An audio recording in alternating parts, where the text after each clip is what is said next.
He's celebrating 50 years in show business. Of course, we know him from his top 10 hits across the world. We know him from his concert tours, and we know him as a proud Australian citizen. Welcome, Leo Sayer, and congratulations on half a century in show business. Yeah, it's slipped by, hasn't it? It really has. It really has. And of course, we should say, before you were a performer, you were a songwriter, creating songs for the likes of Roger Daltrey, weren't you? And before that, I was a graphic designer, doing record covers, amongst other things, designing record covers and close to the business in that way. I always kind of sang and played harmonica, mostly in blues bands, and I didn't do it professionally, but all of a sudden, I think, that sort of side of a career beckoned to me when things went kind of pear-shaped in the artwork side of my life, and I couldn't get a job, and I was up against it. I came back to my hometown and found that a lot of my old school friends were all in bands, so I gravitated towards that. We formed a band, we won an audition, we met David Courtney, who was my co-writer of all the early songs. Through David, met Adam Faith, the pop singer, famous English pop singer, who decided to be my producer and manager, along with David.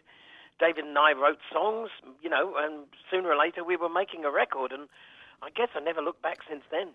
Well, people of my age who were teenagers in the 70s and people a bit older, we feel very connected to you in Australia, and especially from when we first saw you, as a mime artist, effectively wearing makeup, and that's how I remember you. How did that start in that way? Well, basically, I just took on that persona, the Pierrot, the white-faced clown, I guess basically because it felt like a good idea. I mean, at that time, there was a lot of glam in the music business. You had David Bowie as Ziggy Stardust and Mark Bolan with all his makeup and Gary Glitter, of course. We don't talk about him much these days. No. But, it was all image.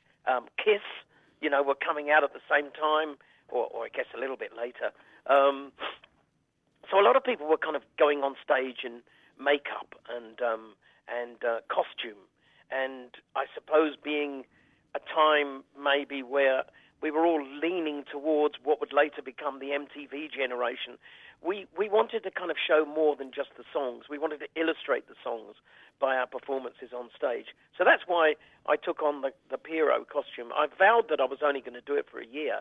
That was in 1973. So in 1974, it was already over. And the only problem was that the album that image was featured on, Silverbird, was still going strong at that time. So when I came to Australia, the next record, Just a Boy, was really, working it. This was 1975, the summer of 1975.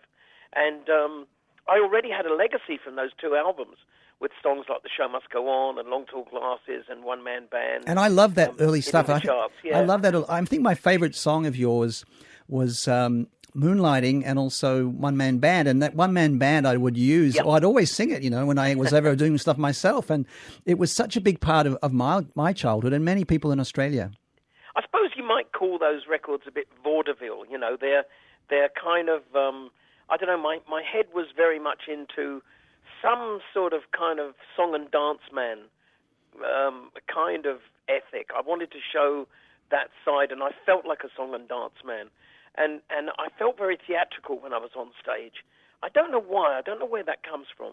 But basically, I wanted to kind of tell stories on stage, have some kind of image that I would put over. I wanted to be more than just a singer with a band. And that's where that came from. And when the makeup came off, you were a good-looking lad. You had that curly hair and the baby face, and we're wondering, why was this guy wearing makeup? But probably the makeup was a good face mask, Yes. So probably the skin was even better from that. Exactly. But no, it's just confidence. Look, this business is all about confidence. It's confidence first and foremost, and when you've got your confidence together, you can do anything. You can conquer anything. You feel really comfortable up on stage. You're confident in the way that you can handle yourself with interviews. But you have to build that. So you need maybe a mask or an apparatus to help you get there, and that's what I chose to do. So the Piero, was a mask and an apparatus towards growing my confidence. Appearing in the mask of the Piero, the white face, nobody knew what I looked like underneath, as you just kind of alluded to. It was a great area of mystery about it, and it meant that I could go through my own life without worrying about how I could keep my ego in check, because it was like living two lives. I bet.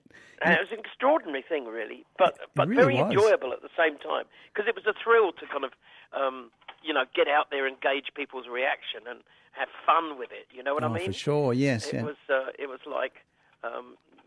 like a weird kind of competition.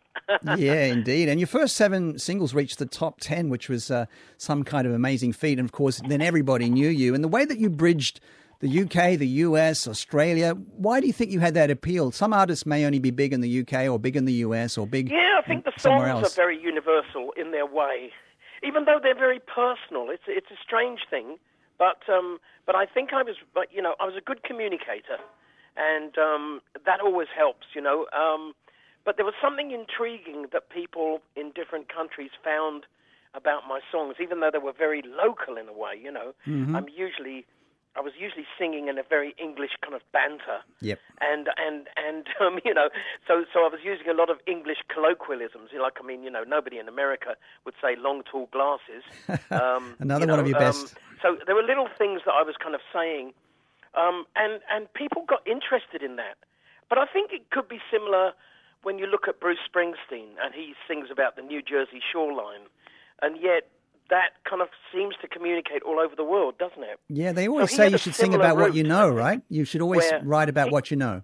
Yeah, you write about what you know, and he was just describing New Jersey and where he grew up and, all the sensibilities about his life and making it very personal. And yet that seemed to kind of reach a large part of the world that absorbed that and enjoyed it. It's an extraordinary thing. I couldn't get over the reaction really in America and in Australia and in South Africa, very far-flung places, even in South America and even in Asia, that they were kind of interested in what I had to say. But somehow it worked, so you just go along with it. Indeed, it did work. We're speaking to Leo Sayer about his 50 years in show business and, of course, the love affair with Australia. I've got to ask you about that. As you mentioned, you were coming here since the 1970s. When did you decide that you wanted to be an Aussie? Because you became a nationalised... From that first tour. Yeah, I think you became nationalised, didn't you, in 2009? But it was a long time. Yeah, so how did that process happen? Why did you fall in love with Australia? Yeah, it started with that first tour. It's really started, right there. I mean, we had an amazing tour. I use the word gangbusters. It kind of went gangbusters. It was, it was just extraordinary. The reaction to me that I found as soon as I came down here. Of course, people like Molly Meldrum and Countdown and all of these They all supported you. Yeah, they sung my praises for quite a few months before I actually arrived. So there was a bit of a kind of... Bit of hype. A buzz, a hype going around, So when I arrived, there was a great deal of, we know who Leo Sayer is. That acceptance was already there. That really helped. I wasn't just coming over and, who's this guy? There was a little bit more knowledge going around, so that was great. And I think that I just found that I came to a country immediately where I could feel really free, very much at home. There was still a lot of English things, particularly about Australia at that time, more than the sort of American atmosphere that we kind of have around our sensibilities and our culture these days. It changed, didn't it? But in those days, it was very British, It was, yes. It really was. And that made it comfortable. So in other words, I could kind of... You could relate. I could enjoy myself and show off and everything and know that there's a cup of tea at the end of the day, It's as simple as that. It's wonderful, the career that you've had and the fact that you did chose Australia and all that. But the final point I want to ask you about is the Up Your Good Times tour. Are you with John Paul Young, Kate Sobrano? That's obviously been affected by coronavirus a little bit, but it must be fun to be out there and performing with all these big names. It's lovely. It's lovely, and this has been in the planning, for 2 years basically. And of course, we had to postpone it last year, which was a bit of a drag. But I love these kind of tours. It goes back to the days that when I remember seeing people like Otis Redding on package tours in England, and you'd see the Move and Jimi Hendrix and the Pink Floyd on the same night. So I think it's an exciting concept to put a lot of artists together. Big artists here, and everybody gets to see them in the same night, without drawing comparisons. I think that every single act on this tour really stands up as having some fantastic songs and some unique stagecraft, So it's a pleasure going out with these guys. Okay, we've been held up. I mean, the tour will recommence on August the 22nd, I believe. In Thirroul, and do a little run that takes in New South Wales, and then we finally go back to our curtailed Victorian experience because we managed to play Bendigo. So we got 8 shows done. We got all the ones up the coast where you are, Toowoomba and Brisbane and the Gold Coast, of course. We got those done. So we've done 8 shows, and now we just have to complete the remaining, I believe it's 6 or another 8 or so. I can't remember how many. And I think we'll all remember it because we've had a good run in so far. Well, we're so grateful that you're playing at the age of 73, that you've had 50 years in show business. Leo Sayer, congratulations on bringing so much joy to people for half a century, and let's hope you keep doing it for another half a century.